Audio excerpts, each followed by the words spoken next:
Buenísimo, buenísimo. Gracias, gracias. Bueno, matrices cuadradas.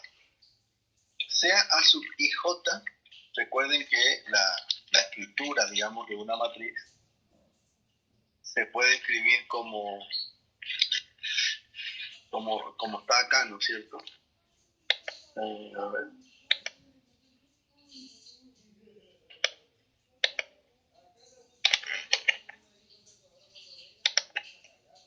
Como esta forma, ¿no es cierto?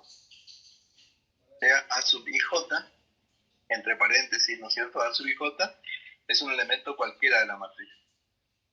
Esa es una matriz genérico, ¿no? Y si se pone entre paréntesis, estamos hablando de una matriz. En este caso de n filas y n columnas, porque estamos refiriéndonos ya a matrices cuadradas, es decir, la misma cantidad de filas que de columnas. En este caso decimos que A, la matriz A, es matriz diagonal, así se llama, ese es el nombre de la matriz, si los A sub i j son igual a 0 cuando i es distinto de j. Es decir, cuando i es distinto de j, estamos hablando de los elementos que no están en la diagonal principal. Porque recuerden que en la diagonal principal de una matriz están el A1, 1, después está el A2, 2. Uy, qué feo me salió el 2.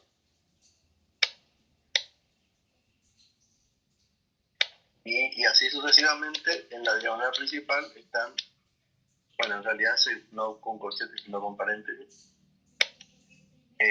están los elementos que tienen el mismo i y el mismo j, digamos. Esos son los elementos de la diagonal principal. Lo que no están en la diagonal principal, es decir, imaginamos que esta es una matriz de, no sé, no importa la cantidad de elementos que tenga, o sea, todos estos elementos que están por acá y los que están por acá también, todo esto son iguales a 0. Habla solamente de los elementos que están acá afuera, de estos elementos, de los que no son de la diagonal principal de la matriz. Esos tienen que ser 0. No dicen nada de los elementos de la diagonal principal. O sea, si los elementos de la diagonal principal son 0, se llama también matriz diagonal. Y si no son 0, también se llama matriz diagonal. En tanto, los elementos que están fuera de la diagonal principal sean todos 0. ¿A qué se llama matriz escalar? Si A es diagonal, o sea, a todas las matrices diagonales, que cuando I es igual a J, es decir, en la diagonal principal, los A sub IK, los A sub J son iguales a K, y K perteneciente a R, A es una matriz escalar. O sea, cuando hay una matriz diagonal y todos los elementos de la diagonal principal son iguales a un único número real, esa es una matriz escalar. ¿Sí? Puede ser un número real cualquiera, incluso. ¿Y por qué estamos hablando de los elementos de la diagonal principal? Y porque acá dice cuando i es igual a j. ¿Sí?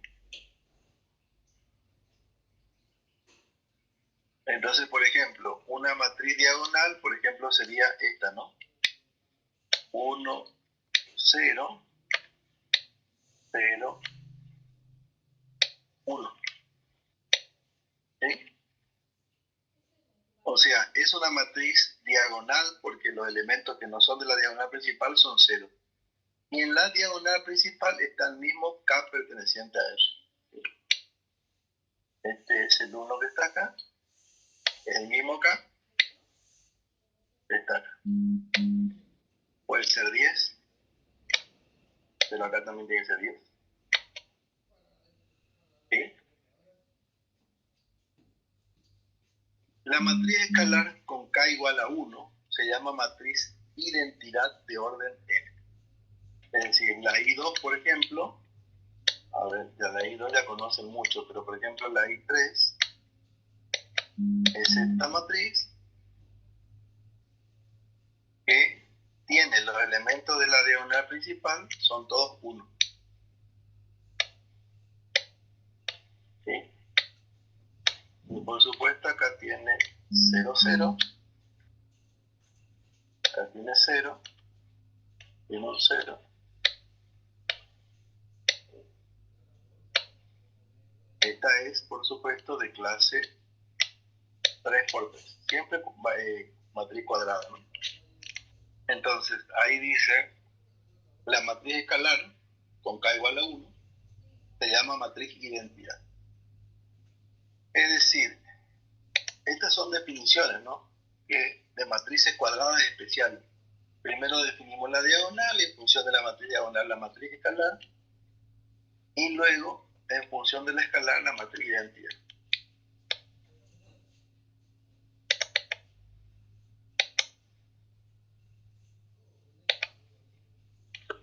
Sea como antes, A igual a sub j, una matriz real cuadrada de orden n. ¿Qué significa real? Que los elementos son números reales. Es cuadrada, y cuando es cuadrada, no se dice de clase n por n. También se dice, no hay problema en decirlo así. Pero más bien se utiliza que es de orden n, digamos. Esto significa que es una matriz cuadrada que tiene n filas y n columnas.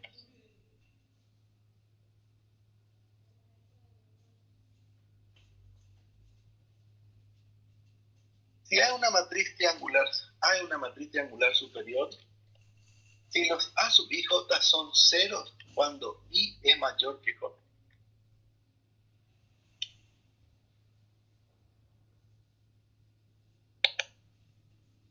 Por ejemplo, fíjense acá. Yo le doy de clase chica para no escribir mucho, ¿no es cierto? Acá tengo, por ejemplo, el elemento A1, 1. Acá tengo el elemento A1, 2.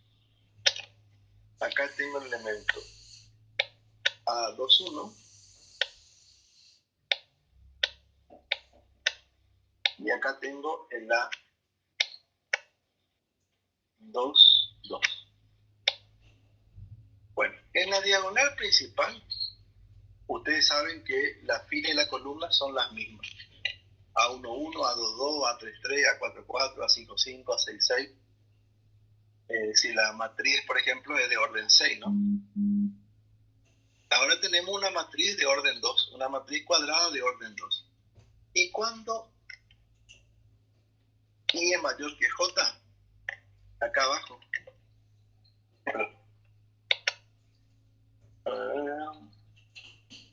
Acá. Este elemento tiene la columna mayor que la fila. ¿Sí?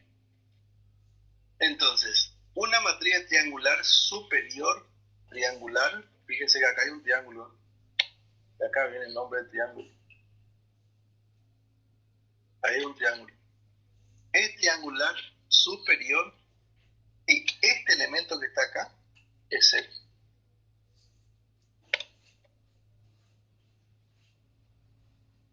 Si A sub i j es 0 cuando i es mayor que j. En este caso, de una matriz cuadrada de orden 2, A sub 2, 1 es el elemento que tiene i mayor que j, es decir, la fila mayor que la columna. Acuérdense que el primer subíndice es fila, o indica la fila, y el segundo subíndice indica la columna. Ahora, solamente dice que ese elemento es 0.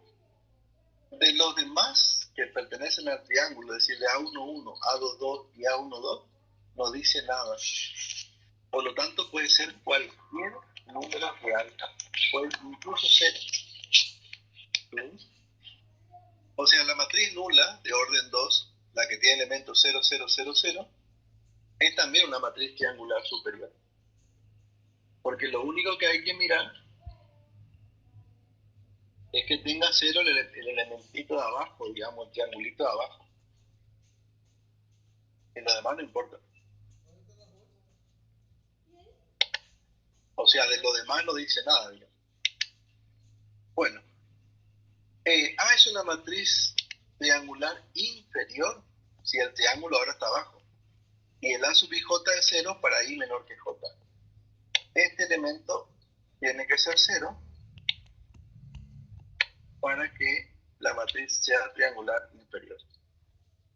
Ya, acá hay un triángulo.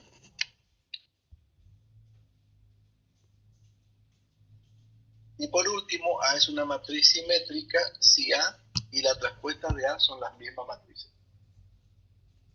O sea, si una matriz A coincide con su traspuesta, a esa matriz se le llama simétrica. Y los elementos respecto de la diagonal principal son simétricos, digamos.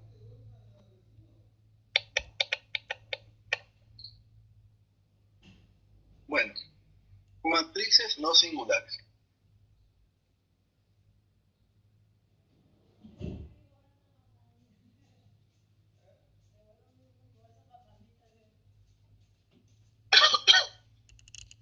Dada una matriz A real,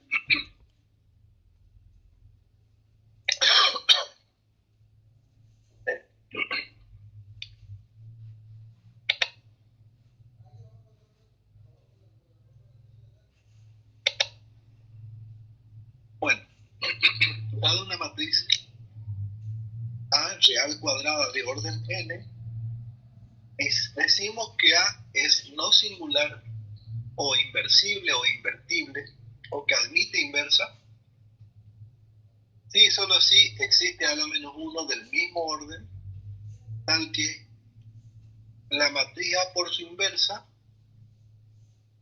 multiplicada a la inversa a derecha y a izquierda es la identidad en N. Es decir, si yo multiplico una matriz A de orden 3, siempre cuadrada, por su inversa, que también va a ser de orden 3,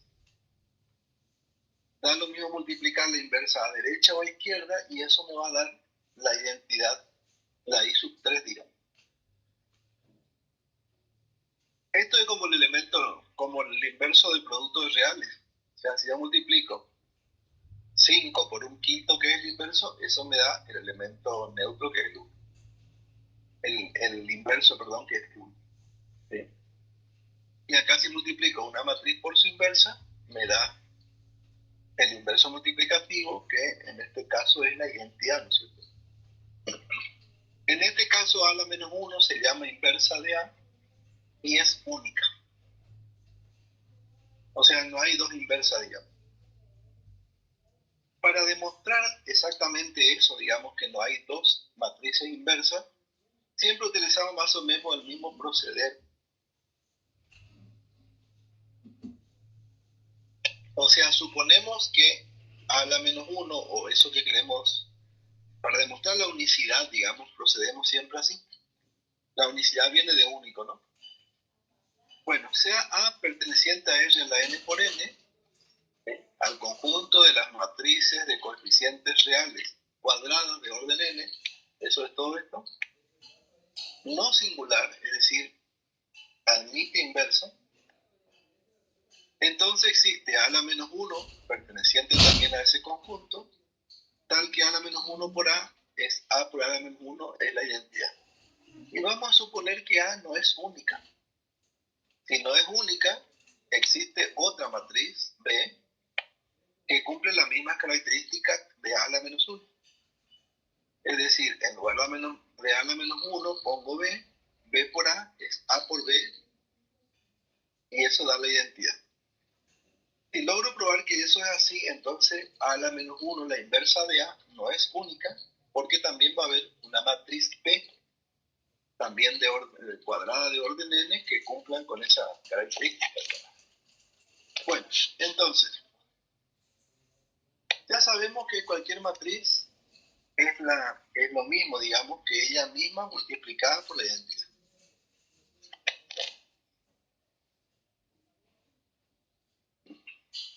Pero también sabemos sabemos que la identidad es una matriz multiplicada por su inversa. Entonces, copio este B de acá y en lugar de la identidad pongo A por A a la menos 1. Luego asocio, tengo asociado A con A a la menos 1, pero en lugar de hacer esa asociación, asocio B con A por A a la menos 1.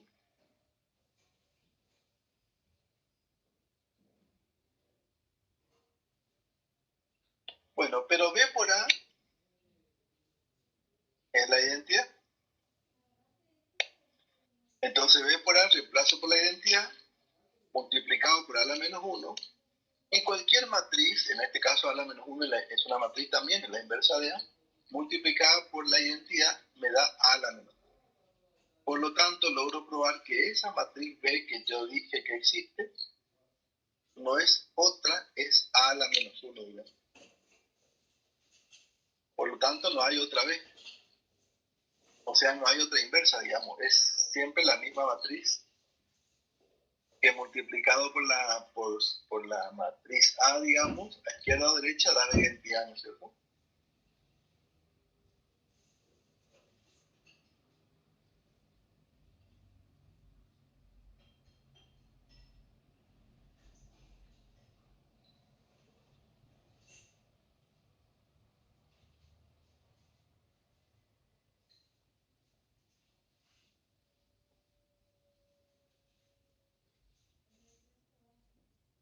¿Todo bien hasta ahí?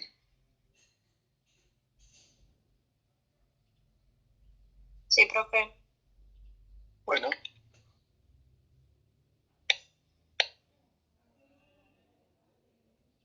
seguimos con las matrices inversibles y estas cosas. Una matriz A real cuadrada de orden n, diremos que no es singular o inversible o admite inversa, si el rango de A es n. Acuérdense que habíamos definido al rango de una matriz como el máximo número y filas linealmente independientes de la matriz.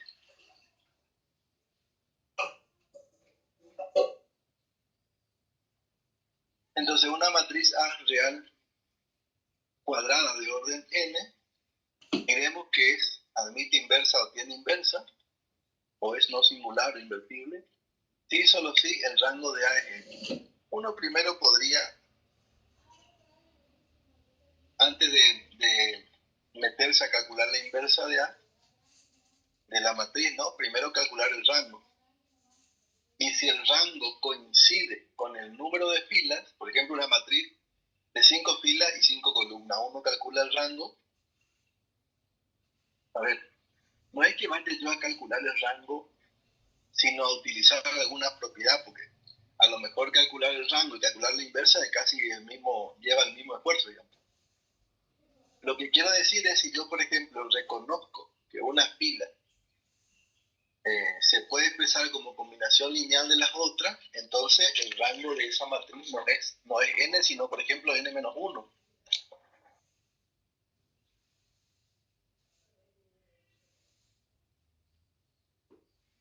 Entonces, en ese caso, ya sé que no va a admitir inversa, ¿no es cierto? Por esta proposición que saca.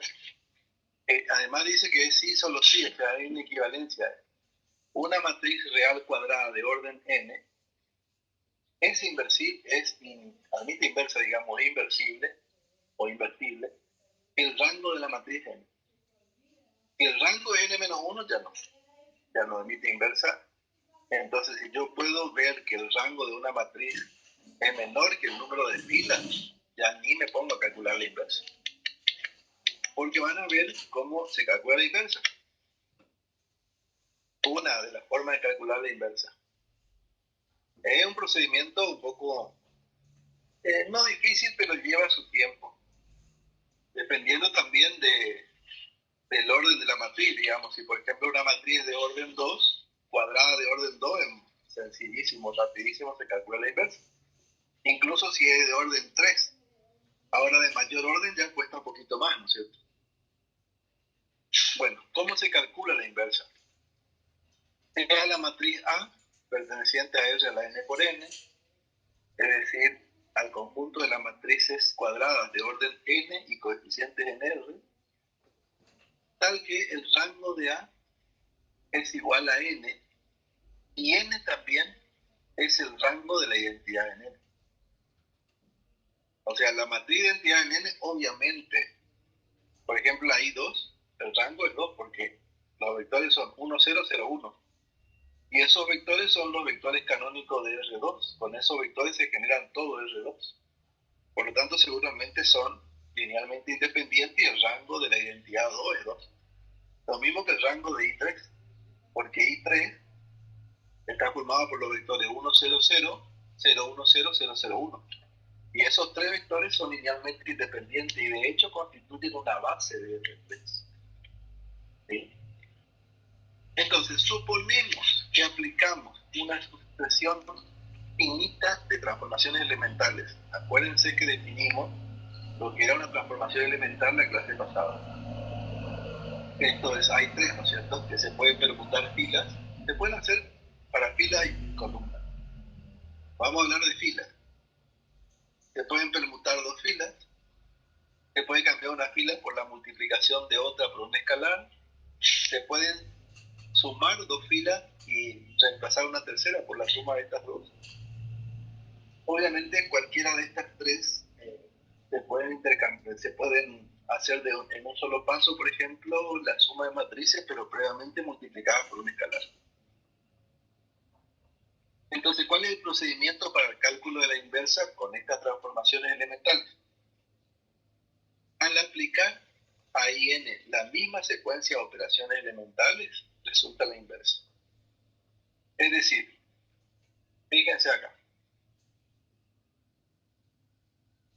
Esto es lo que resume todo eso que estamos diciendo. Esta escritura que está acá. Tenemos la matriz A, le aplicamos una transformación elemental a esa matriz A y obtenemos A'. Y a esa le aplicamos una transformación elemental 2 y obtenemos una segunda. Y así sucesivamente hasta llegar a la I sub n. Y con la I sub n hacemos el mismo procedimiento. A la I sub n le aplicamos las mismas transformaciones elementales hasta llegar a la identidad. Ya vamos a ver eso en un ejemplo. El ejemplo dice, si es posible, hallemos la inversa de A, siendo la matriz A la que está ahí en la filmina, ¿no? Siempre la pregunta va a ser, o la tarea o la consigna va a ser si es posible hallar la inversa, porque no siempre existe inversa, ¿no es cierto? No siempre existe inversa de una matriz cuadrada. Bueno, esto es lo que les decía. Fíjense, ponemos A y de A vamos por una serie de transformaciones elementales hasta la inversa.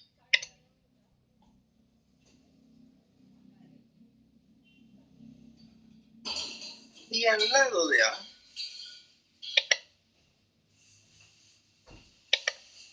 ponemos la identidad 2 y con las mismas transformaciones elementales, con las mismas secuencias de transformaciones elementales, no cambiamos de transformaciones, llegamos a la identidad. O sea, esta matriz y esta matriz son inversas. Y ustedes van a hacer ese trabajo en el práctico, digamos. O sea, con la misma metodología que les estoy enseñando yo. Entonces hacemos así una cruz, que es la cruz que está acá. A la izquierda ponemos la matriz de la cual queremos conocer su inversa y a la derecha la identidad. Obviamente, si es una matriz de orden 3, la identidad también va a ser de orden 3, ¿no es cierto? Si es una matriz de orden 5, la identidad va a ser de orden 5. Y entonces, por ejemplo, con transformaciones elementales, desde A llegamos hasta la identidad, hasta la I sub todo, obviamente, porque A es de orden 2. Y a la derecha, con esas mismas transformaciones de la identidad, nos vamos a la inversa.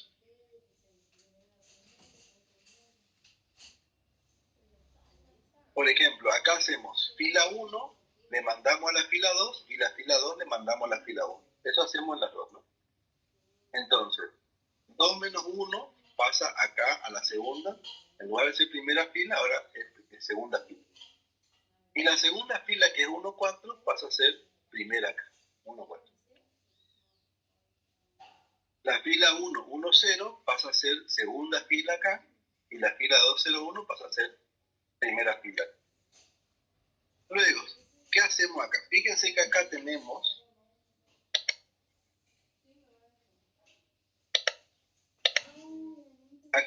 lo que yo le había dicho, que podemos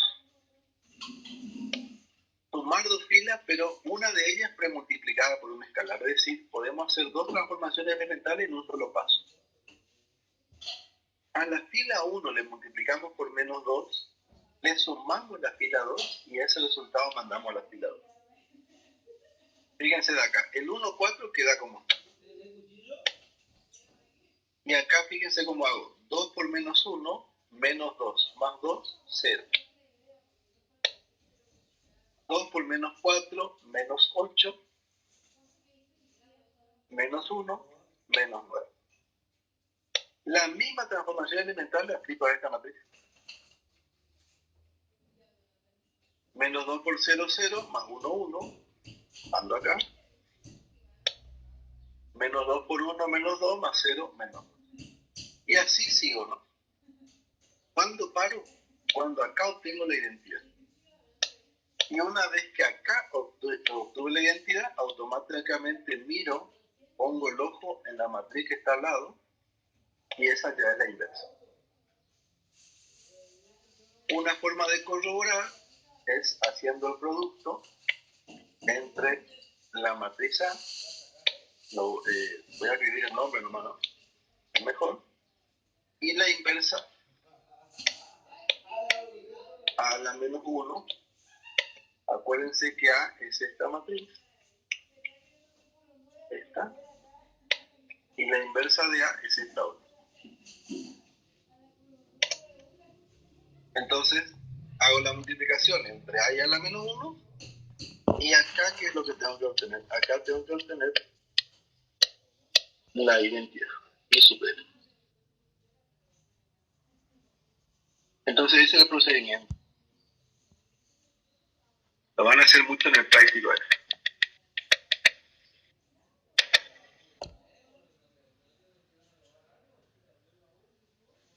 Bueno, ¿qué se llama determinante de una matriz cuadrada?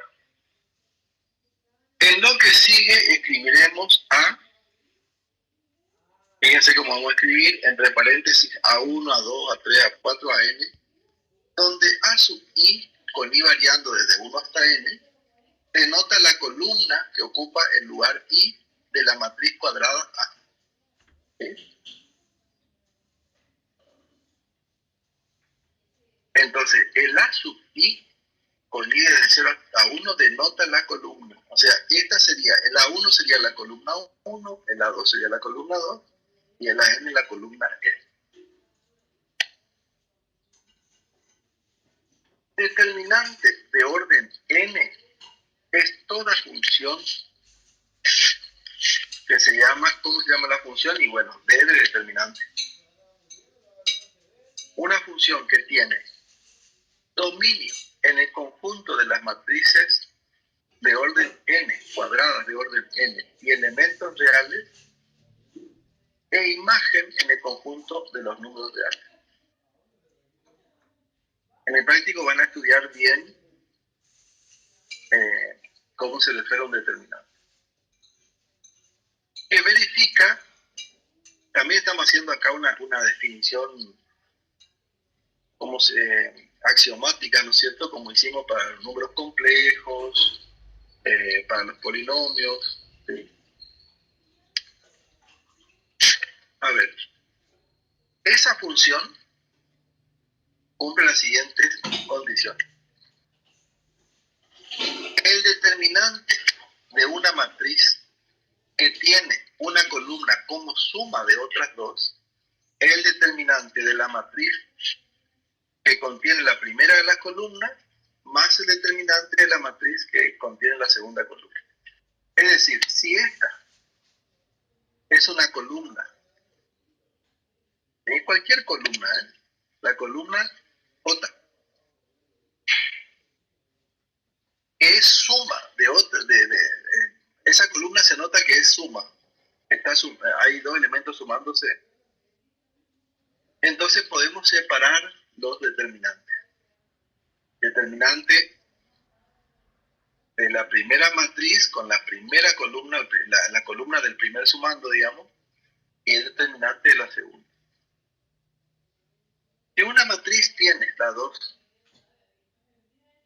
multiplicar una columna por un número real del cuerpo K, en este caso, sí, es un número real del cuerpo R, digamos, entonces se saca el determinante de la matriz, se resuelve el determinante de la matriz, y luego se multiplica por ese alfa.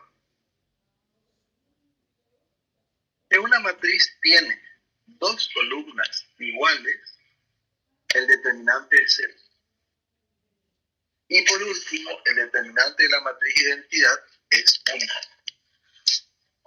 ¿Sí?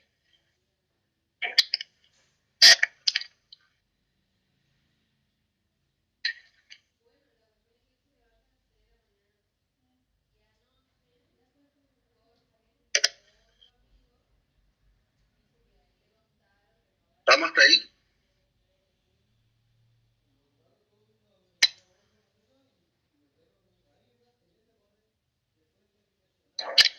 Bueno, entonces esa es la definición de determinante de una matriz. Ya les muestro cómo se calcula el determinante.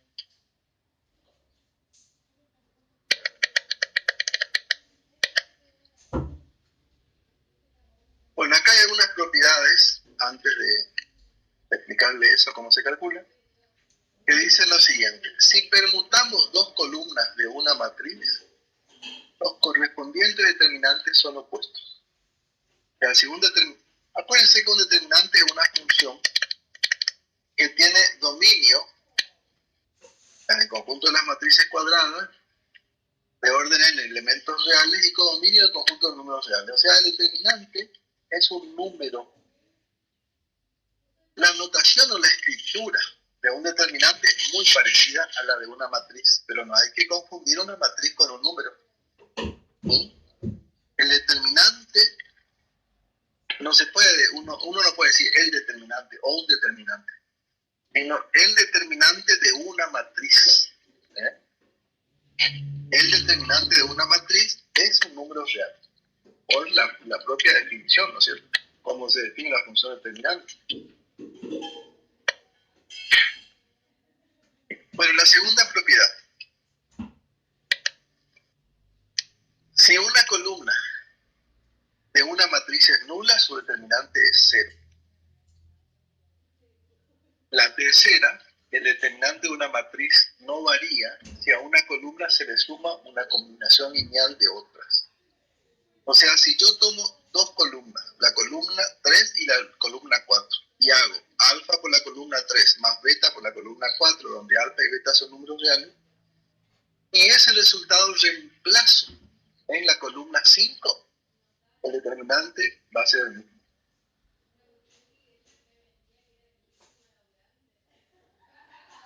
El determinante de una matriz y el de su traspuesta son iguales. Y el determinante del producto de dos matrices es el determinante de la primera matriz multiplicado por el determinante de la segunda. Estas son propiedades que permiten calcular el determinante, porque o hacer más económico el procedimiento de cálculo de los determinantes, porque no es tan sencillo calcular determinantes. Entonces, como eso ocurre, como no es tan sencillo, digamos, por ahí las propiedades ayudan, ¿no es cierto?, a hacer.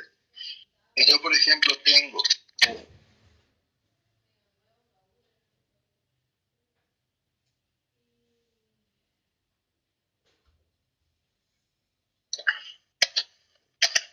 estaba buscando un cargador porque me estoy quedando sin carga, disculpa. Si yo, por ejemplo, tengo una matriz enorme, de 30 filas por 30 columnas, ¿sí? Y digo, uy, en realidad eso lo determinante de esas matrices en la práctica para resolver el problema sobre todo de economía y de muchas otras cosas también no se hacen a mano. Hay tipos informáticos que hagan esas cosas, ¿no es cierto? Pero en algún momento se tenía que hacer a mano. Si es que uno quiere determinar el determinante de esa matriz, la verdad que es, no sé, trabajo de mucho tiempo. Entonces, si uno ve que una columna es nula, ya digo, ni calculo el determinante, yo sé que el determinante es cero.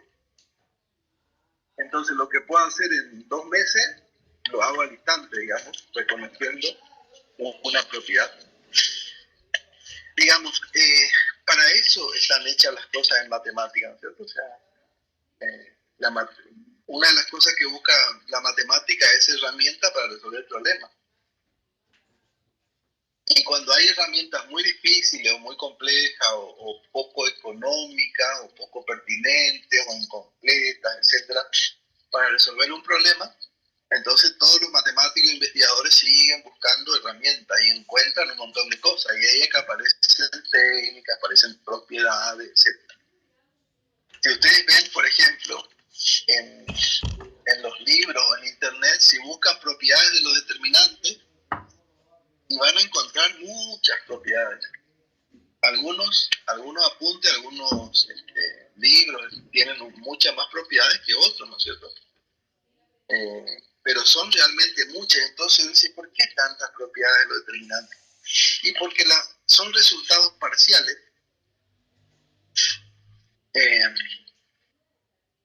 Resultados parciales que te ayudan a resolver el problema. No sé si tiene mucho que ver, pero porque yo no sé no soy especialista en vacunas y esas cosas, pero fíjense, por ejemplo, las vacunas del coronavirus, ¿no? No hay una vacuna que hasta ahora, por lo menos, o no se sabe, que te inmuniza al 100%. Es decir, yo me pongo esta vacuna y no me contagio nunca más en toda mi vida. Eso no existe. Hasta tanto eso no exista, van a haber un montón de resultados parciales que te ayuden en el problema de morirte por la enfermedad de coronavirus, digamos. Entonces aparecen un montón de vacunas, pruebas de laboratorio. En Argentina vieron que hay varias pastillas dando vueltas que te ayudan no sé, a levantar la defensa. Creo que hay 2 al menos. Una con suero de quino y plasma, no sé de qué cosa. Y hay una pastilla que mucha gente tomaba entre la vacuna, etcétera, que son resultados parciales que ayudan a resolver algunas cuestiones, pero no atacar el problema central, ¿no es cierto? Bueno, esto hacen las propiedades en matemáticas. Las propiedades no son definiciones, son menos que las definiciones. Ayudan a resolver algunas cuestiones. Bueno, resolver un determinante de orden 2, de segundo orden, es sencillo porque se multiplica la diagonal principal A por D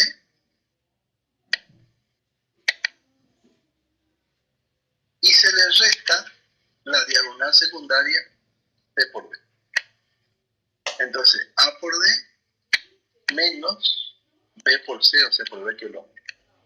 Y eso da por resultado un número, no sé, le vamos a poner D, que es el determinante, ¿no? En el caso del determinante de tercer orden, se ocupa lo que se llama la regla de salvos.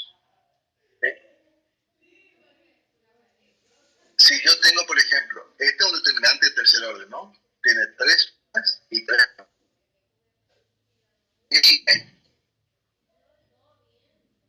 Bueno, pues así se multiplica. A ver si le puedo hacer un gráfica de esto. A ver, voy a intentar hacer una idea gráfica, que no me lleve mucho tiempo de dibujo. Si yo tengo, por ejemplo, solamente la regla de Saru sirve para 3×3. Y tengo,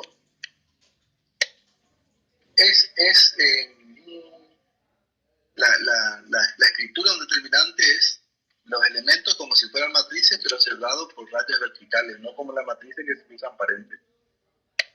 Entonces, así, esta es un determinante de 3×3. Solamente, repito, no se equivoquen porque se usa para 3×3. Repito, las dos primeras filas, y pongo acá. La primera pongo acá. Y la segunda pongo acá abajo. Y entonces hago así. Esto van a hacer en el práctico, van a resolver ejercicios de esto, así que quédense tranquilos por esto. Multiplico estos tres, le sumo el producto de estos tres y luego de estos tres. Fíjense que estos serían los elementos de la diagonal principal, A1, 1, por A2, 2, por A3, 3, que es este elemento que está acá. Luego, este elemento que está acá es A2, 1. Este que está acá es A3, 2. Y este elemento que está acá, como repetí la primera fila, es A1, 3. Que es esto que está acá. ¿Sí? Bueno, entonces se hace la multiplicación de estos tres, por la multiplicación de estos tres, por la multiplicación de estos tres. Y a eso se le resta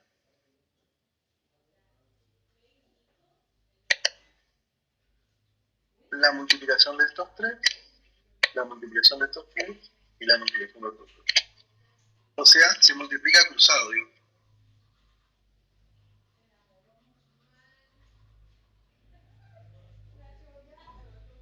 Así se resuelve uno de 3×3. ¿Y suele dar un número real? Claro. Seguimos con la siguiente definición. Si A pertenece a R a la N por N, llamamos menor de A sub I J, menor o menor complementario también se le suele llamar, menor de A sub I J, A sub I J es un elemento cualquiera de la matriz.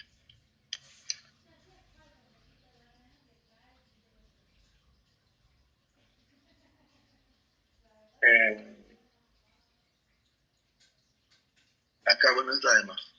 Si A perteneciente a R a la N por N, llamamos menor de A sub I J. Esto hay que borrar.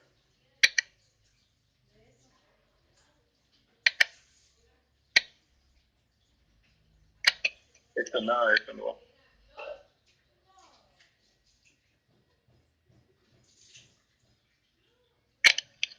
Llamamos menor de A sub I J al determinante de la matriz que resulta de eliminar la fila iésima y la columna jésima de A. Lo representamos a través de esa simbología. A sub I J. El determinante de A, acuérdense que yo les comenté cómo se resolvía el de 2×2, el de 3×3 y ahora tenemos que tener algo que nos sirva para cualquier orden, digamos, un determinante de cualquier orden. ¿Cómo se hace? El determinante de A va a ser la sumatoria, para ir variando desde 1 hasta n, de menos 1 por I más j, A sub ij por A sub ij mayúscula, que es el menor complementario o el menor de A sub ij que recién definimos. Entonces, para obtener el determinante, ¿qué es lo que se va haciendo?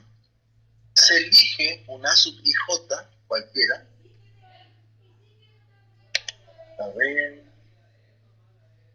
ver, fíjense cómo hacer. Se elige el A sub ij cualquiera. Se le multiplica por su menor complementario o su menor, y se le pone el signo. Fíjense que acá tenemos menos 1 a la I más J. Menos 1 elevado a cualquier exponente siempre me da o 1 positivo o 1 negativo. Y multiplicar por 1 positivo te deja lo mismo, y multiplicar por menos 1 te da lo opuesto. Entonces, esto que está acá solamente define el signo de las cosas que vamos sumando. ¿Por qué digo que vamos sumando? Y por acá tenemos una suma. Vamos sumando desde I hasta N, ¿sí? A sub I J por su menor, ¿sí? Y le ponemos el signo de la columna I, sumamos la columna I y la columna J. Si la suma de la columna I y la columna J me da par, entonces menos 1 elevado a un número par me da positivo. Si me da un número impar, me da negativo. ¿Sí? Eso lo podemos hacer a través de la fila, como en el primer caso, estamos hablando de la variación de I, o a través de la columna, en este segundo caso estamos hablando de la columna, porque estamos refiriéndonos a J, digamos. ¿Sí?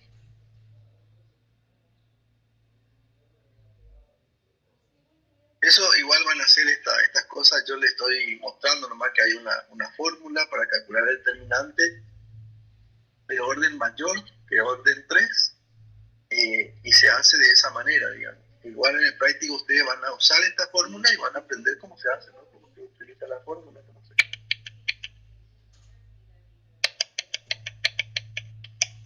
Bueno,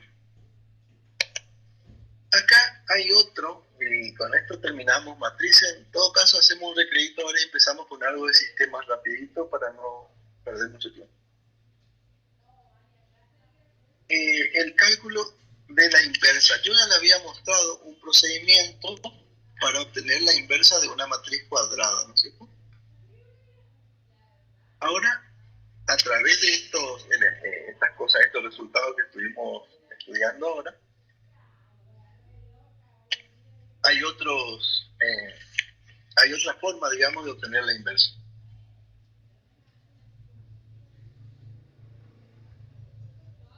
Bueno, primero vamos a definir lo que se llama matriz adjunta. Llamaremos matriz adjunta de A, perteneciente a R a la N por N, a la matriz que se escribe así, ¿no? Se simboliza así, donde el elemento de la fila I y la columna de la fila I y la columna J, debería decir acá, está dado por menos 1 a la I más J por el menor complementario de AJI. O sea, el menor complementario de la traspuesta sería. Porque A sub IJ es la matriz normal y A sub JI es la traspuesta. Entonces, esa es la forma de calcular matriz adjunta. Tenemos una matriz, hallamos la traspuesta de esa matriz y a cada elemento A sub IJ lo transformamos por el menor de ese elemento A sub IJ con el símbolo, con el signo positivo o negativo, de acuerdo a si I más J es un número par, va positivo, o si I más J es un número impar y da negativo. Repito, tengo una matriz A, calculo la traspuesta de esa matriz A y reemplazo cada elemento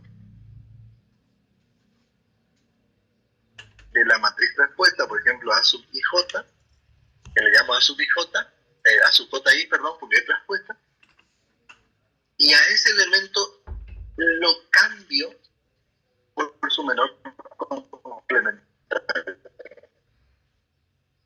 Lo definí recién. Y no, positivo o negativo, de acuerdo.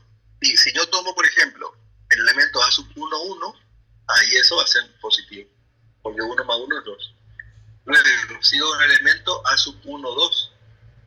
Ahí 2 más 1 es 3, entonces ese va a ser negativo. Si empiezo por el elemento de la primera fila y la segunda fila y voy recorriendo por fila la matriz, es decir, A ver si tengo por ahí una matriz.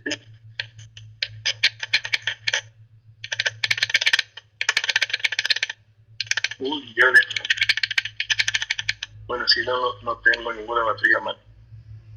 Pero si tengo, por ejemplo, si empiezo por el primer elemento de la matriz, es decir, el elemento de la primera fila y la segunda columna, ese es positivo. El de al lado es negativo y así voy alternando los símbolos. Los signos, perdón. Positivo, negativo, positivo, negativo, positivo, negativo, positivo, negativo, hasta el final. Hay una propiedad que vamos a aceptar sin demostración que dice que A por la adjunta de A es lo mismo que la adjunta de A por A, es decir, multiplicar aplicando la propiedad conmutativa. Eso es lo mismo que el determinante de A por la matriz de identidad. Esta propiedad solamente la utilizamos, digamos, por una cuestión de que nos dé un método para calcular la inversa. Si a todos los miembros de esta igualdad, estas tres igualdades que tenemos, estas dos igualdades que tenemos acá, digamos, le dividimos por el determinante de A, me queda A por adjunta de A, o sea, este primero dividido el determinante de A, es igual a la adjunta de A por A dividido el determinante de A, es igual al determinante de A por I sub n sobre el determinante de A, simplifico el determinante de A y me queda I sub n. Por eso dividí por el determinante de A, para poder simplificar con este determinante de A y que me quede libre la identidad. ¿Y para qué necesito que me quede libre la identidad? Porque eso me da un procedimiento de cálculo de la inversa. Si yo multiplico una matriz A por otra cosa que es esto, que es adjunta de A sobre el determinante de A, que es también una matriz, eso no es cierto. Si eso me da la identidad, ¿qué significa eso? Que esto que está acá es la inversa de A, ¿no es cierto? Porque yo multiplico A por su inversa y me da la identidad. Por lo tanto, de acá concluyo que adjunta de A sobre el determinante de A es la inversa de A. Y este es otro procedimiento que me permite a mí calcular la inversa de una matriz. Entonces ustedes tienen dos formas de calcular la inversa. Una es por el procedimiento de las transformaciones elementales aplicadas a la matriz y a la identidad del mismo orden que la matriz, que recién les expliqué hace media hora, y otro procedimiento es a través del cálculo de la matriz adjunta. ¿Sí? Bueno, con esto terminamos la teoría de matrices.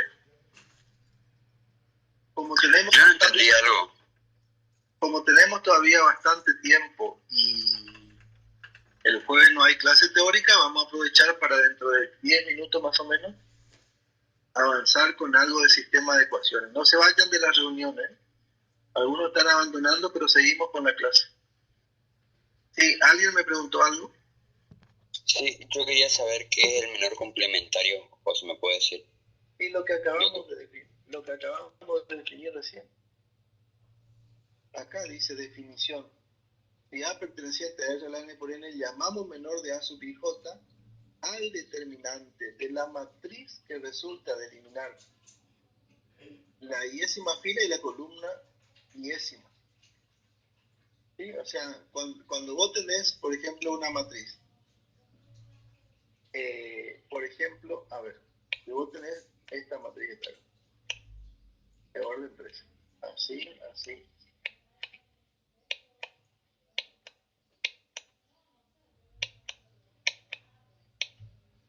Vos eliminás. Vos querés saber el menor complementario de este elemento, del A11. ¿Sí? A11. De ese elemento querés saber el menor complementario. Fíjate, llamamos menor complementario de A sub I J, o sea, el menor complementario de un elemento, que en este caso es A11. ¿Sí? ¿A qué llamamos? Al determinante de la matriz que resulta de eliminar la iésima fila de la columna J la i-ésima fila y la j-ésima columna. Entonces, ¿qué es lo que voy a hacer?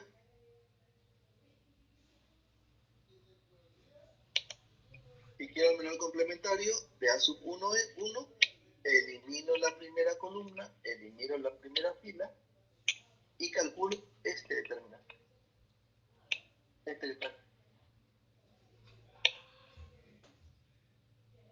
Y ese determinante, que me da igual a un número real, es el menor de A sub 1, 1 y se simboliza a ese determinante, se lo simboliza como con mayúscula, ¿no?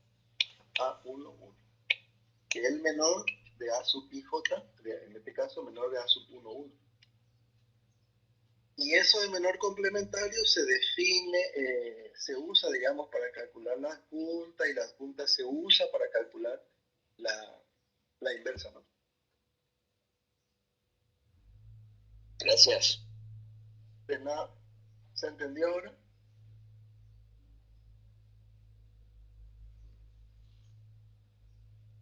Sí.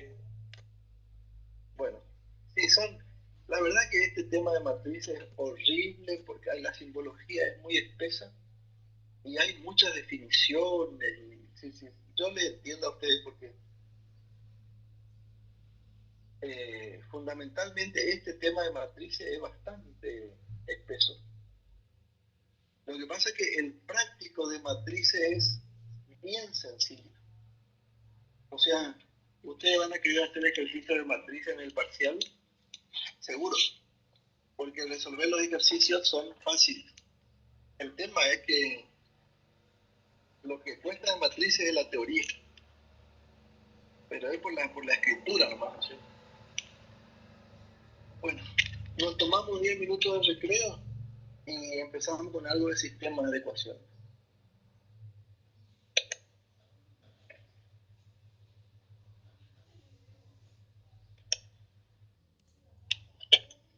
Bueno, vamos a empezar entonces con el teórico de sistemas de ecuaciones. ¿Tienen una manito por ahí para levantarme si están viendo el tema 8? Súper, gracias.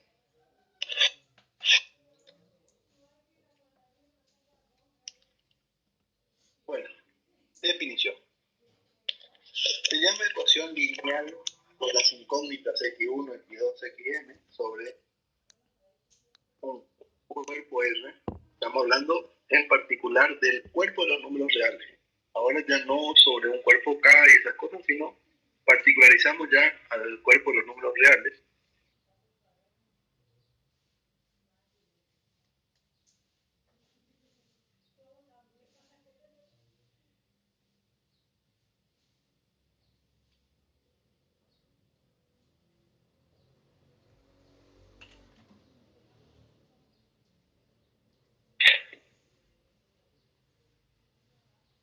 Bueno, entonces se llama ecuación lineal para las incógnitas x1, x2, xn sobre un cuerpo R a toda ecuación de la forma a1, x1, a2, x2, más, a n, xn igual a 2. Ahora sí, andé por favor con el cursor. Fíjense que los a sub i, con i variando desde 1 hasta n, es decir, a sub 1, a sub 2, a sub n, son elementos del cuerpo de los números reales. Acuérdense de la estructura R más por un conjunto de números reales con la suma de números reales y el producto de números reales tiene estructura de cuerpo, ¿no? Entonces, a los x sub i se los llama incógnita y a b, que también es un número real, se llama término independiente. En realidad puede haber una incógnita, dos incógnitas, tres incógnitas, cuatro incógnitas, n incógnitas, ¿sí? Si el término independiente es cero, la ecuación obviamente toma la forma que estoy marcando con el cursor, a1x1 más 2x2 más nxn, y se llama ecuación lineal homogénea. Lineal porque las incógnitas están elevadas al exponente 1, ¿no es cierto? O sea, siempre se tiene x, y, no sé.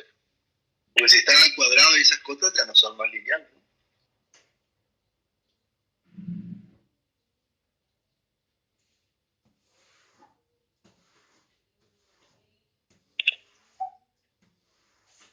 Entonces, una solución de esa ecuación lineal, para solucionar eso tenemos que saber, obviamente, cuánto vale x1, cuánto vale x2, cuánto vale xn. Por eso es una n-upla la solución, alfa 1, alfa 2 y alfa n. Tenemos que llegar hasta n sí o sí, porque hay n incógnita, perteneciente a Rn, tal que A1 por alfa, o sea, en lugar de la x ponemos alfa sub i, ¿no? A1 por alfa 1 más 2 por alfa 2 más AN por alfa n es igual a B. Por ejemplo, fíjense esta, 2x menos 3y más un medio de z igual a 2. Esa es una ecuación lineal, porque todas las variables, hoy la llamábamos en la definición x1, x2, xn, ahora la llamamos x y z, es lo mismo. Y todas tienen exponente 1. Entonces, la terna 2, 1, 2 es solución de la ecuación. Es decir, a la 2 le reemplazamos por la x, a 1 le reemplazamos por la y, y a 2 le reemplazamos por z. Y acá nos va a quedar 2 por 2, 4. Menos 3 por 1, que es 3. 4 menos 3 es 1. Un medio por 2 es el producto de un número por su inverso multiplicativo, da 1. Entonces, 1 más 1 efectivamente me da 2. Entonces, la terna, en este caso, n upla de 3 elementos, ¿no? La 3 tupla sería, que se llama terna, es solución del sistema. Y bueno, acá se le pide que después, cuando un día tengan tiempo, verificar también que la terna 1 menos 6 también es solución de la ecuación. Lo que quiero decir acá es que la solución no es única, digamos, que hay otras también en una ecuación, no con una incógnita, sino en este caso con 3 incógnitas, y bueno, la solución no es única, ¿no es cierto?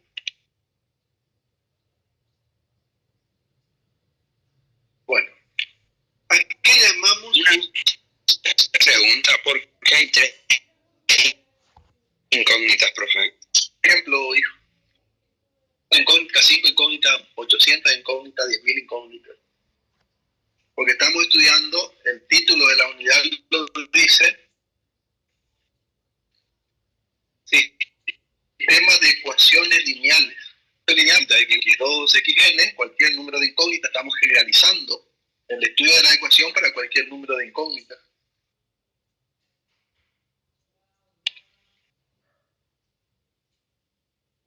¿Qué es un sistema? Un sistema lineal de m ecuaciones para las incógnitas x1, x2 y xn sobre un cuerpo R. Es todo conjunto de m ecuaciones de la forma. En un sistema hay m ecuaciones. ¿Cómo sabemos que hay m? Bueno, acá tenemos la primera ecuación,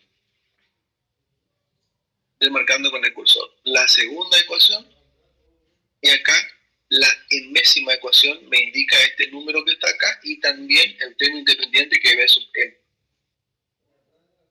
Las incógnitas son x1, estoy marcando en esta columna con el cursor, x2, todas son x2 de esta columna, y xn son todas las de esta columna.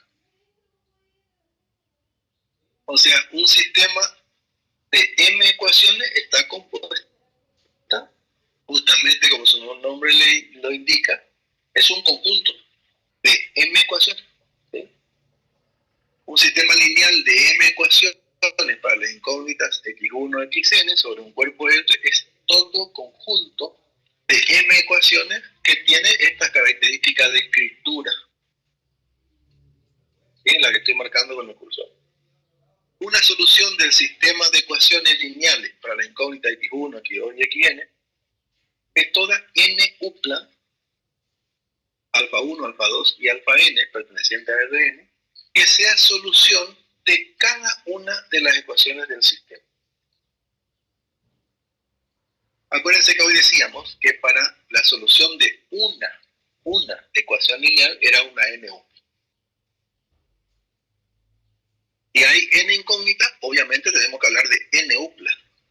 hay n más 1 incógnitas, tenemos que hablar de n más 1 upla.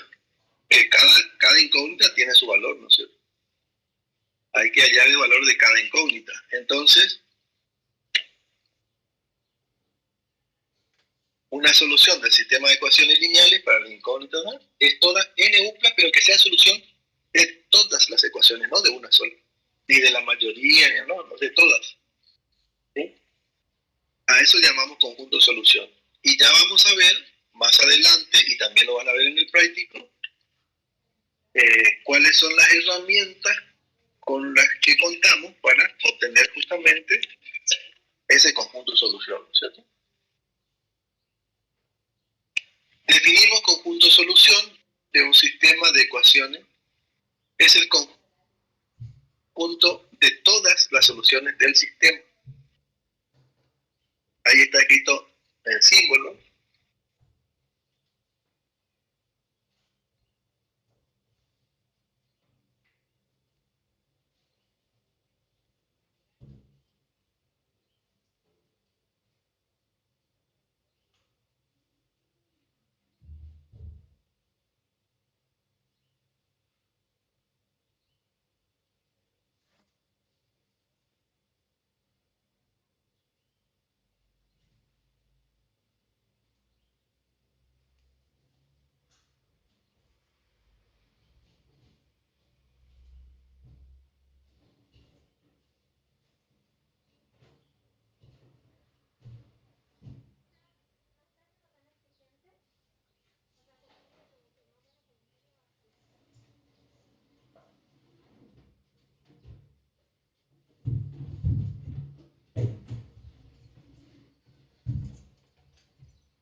Bueno, acá hay una clasificación de los sistemas, digamos. Un sistema de ecuaciones si admite por lo menos una solución, se llama compatible. Y si no tiene solución, se llama incompatible. O sea, no se dice sistema con solución o sin solución, sino sistema compatible si tiene solución e incompatible si no tiene. Un sistema lineal de ecuaciones compatible es determinado si admite solución única, que tiene una sola solución.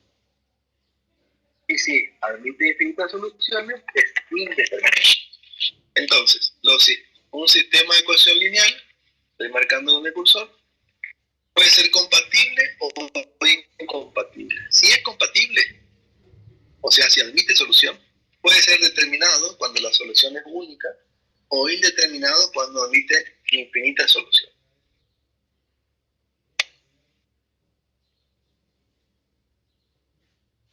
Ahora estamos con la generalidad de los sistemas y definición y esas cosas, ¿no? Dos sistemas lineales de m ecuaciones para las incógnitas x1, x2 y xn sobre el cuerpo de los números reales son equivalentes si tienen el mismo conjunto solución.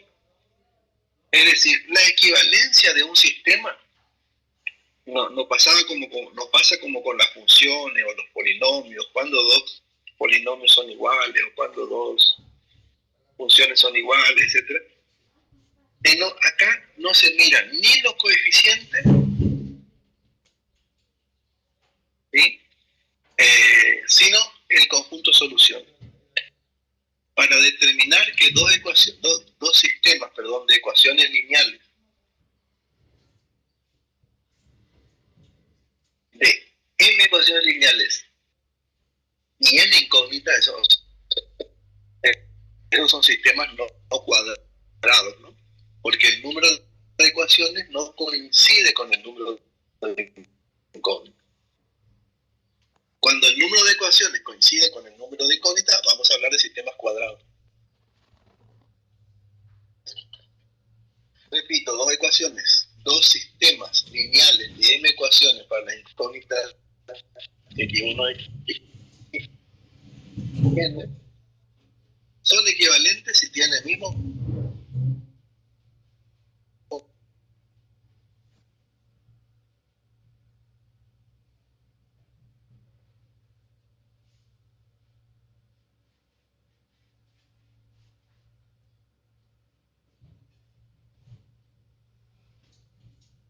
el que está presentado ahí en pantalla. Se llama homogéneo si todos los términos independientes son iguales a cero. Ese es cero, cero número real, cero elemento neutro, ¿no? Un sistema homogéneo, la tercera el tercer ítem, un sistema homogéneo es siempre compatible, pues la NU plus 0, 0, punto suspensivo 0, siempre de solución. Esa solución en particular tiene un nombre especial que se llama solución trivial del sistema. Y cualquier otra solución de un sistema lineal homogéneo se va a llamar no trivial. La solución trivial solamente la NUPLA compuesta por 0.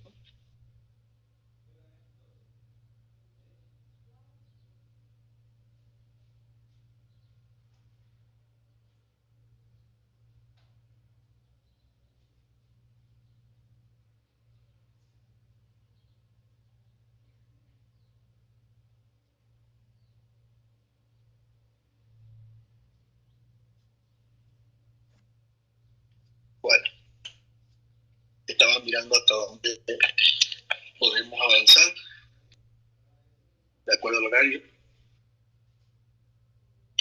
El conjunto de solución de un sistema homogéneo para la incógnita x1, x2, xn sobre un cuerpo R es un subespacio de R a la n.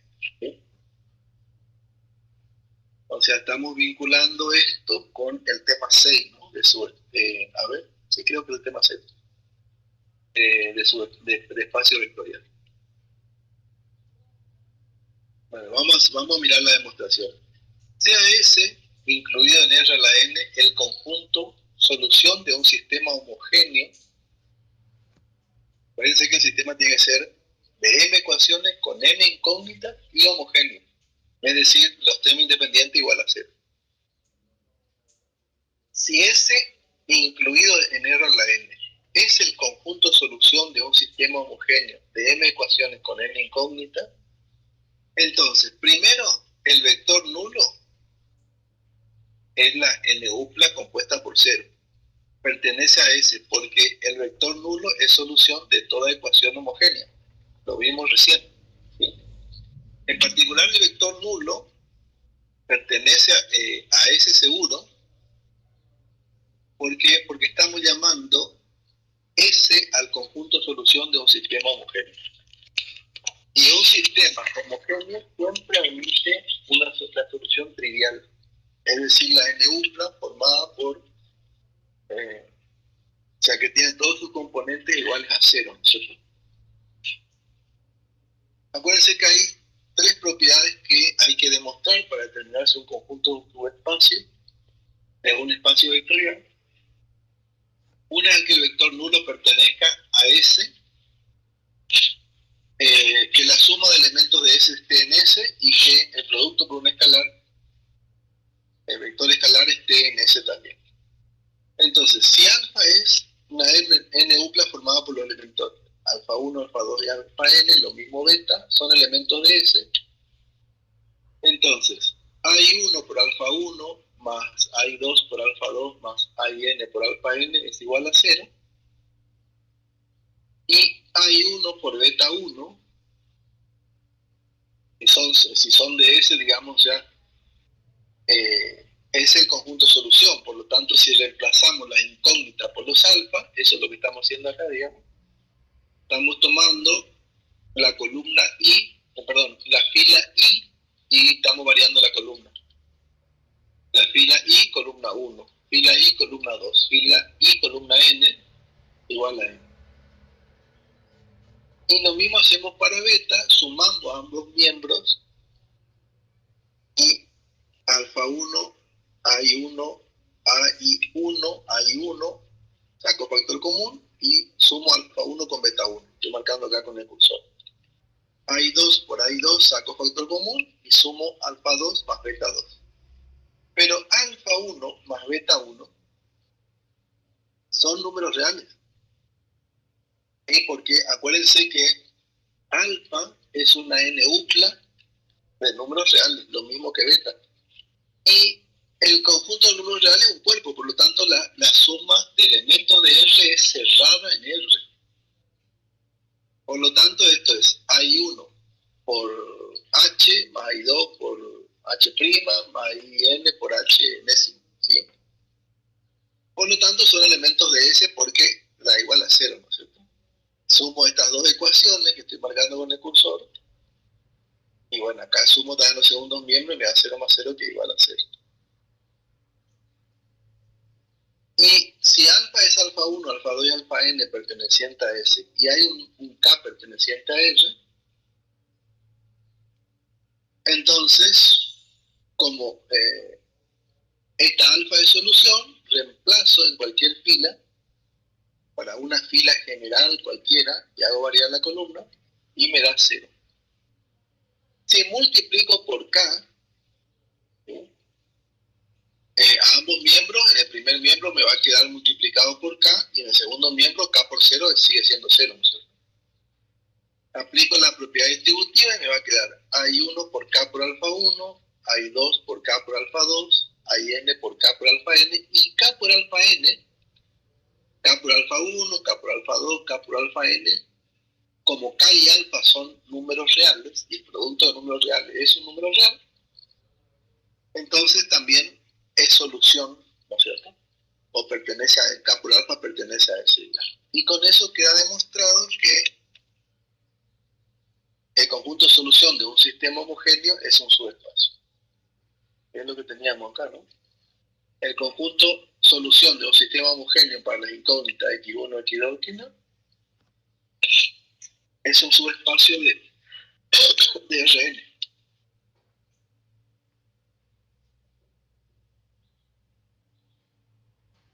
Bueno, ¿cómo se expresa un sistema de ecuaciones como producto de matrices? Ahora estamos vinculando este tema con el tema anterior, que es el de matrices, ¿no?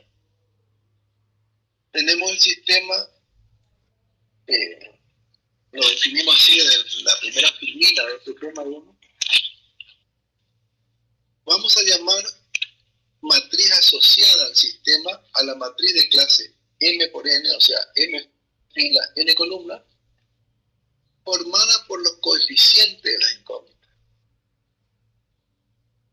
Si a esa matriz asociada al sistema le agregamos la columna de los ternos independientes, a esa matriz le vamos a llamar ampliada u orlada.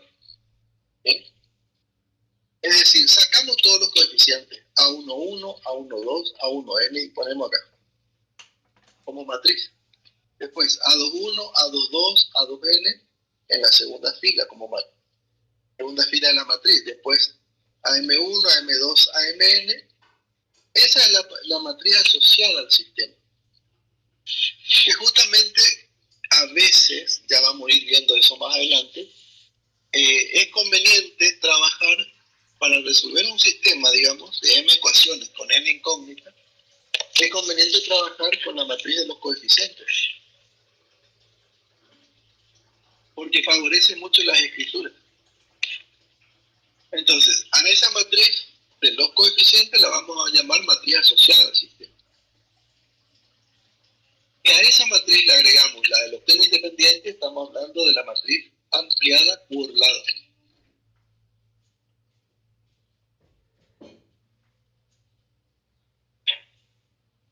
También hay otra matriz, la matriz de las incógnitas, que es la matriz columna, ya definimos la otra vez matriz columna, formada por las incógnitas X1, X2 y Xn, y la matriz de los ternos independientes, es la matriz columna también formada por B1, B2 y B.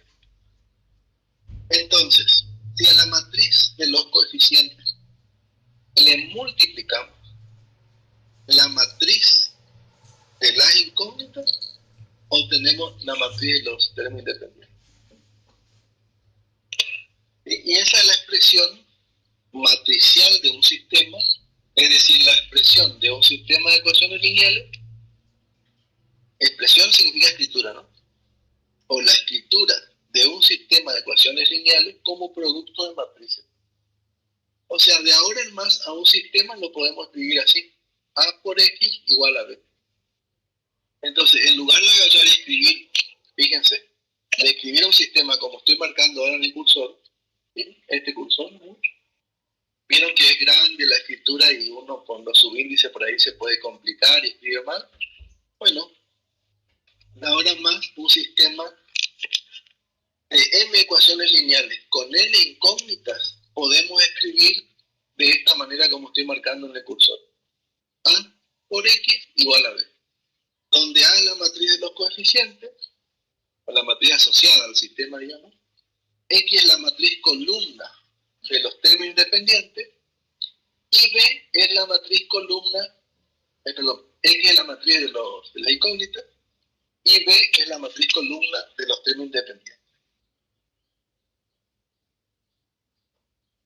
Bueno, ahora ya empezamos con la resolución de sistemas a partir de cómo se resuelve el sistema, pero eso ya amerita un poco más de tiempo, digamos. Así que eso lo vamos a ver más adelante.